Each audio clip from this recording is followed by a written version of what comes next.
dhiirigelinta dhalinteena Soomaaliyeed.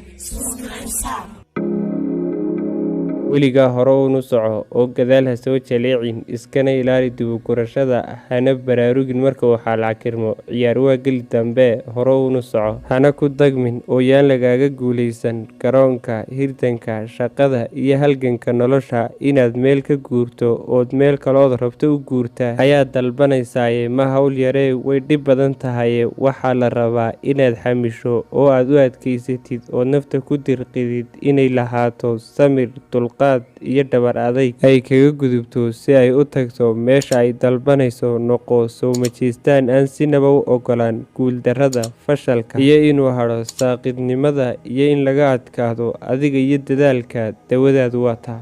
daawade waad ku mahadsan tahay haddii aad soo gaadhay ilaa dhammaadka muuqaalka like saar. sidoo kale haddaad nagu cusub tahay subscribe channelka oo nagu soo biir. haddaad hore noola joogtayna waad ku mahadsan tahay. muuqaalkana sii sheer garee. wassalaamu calaykum.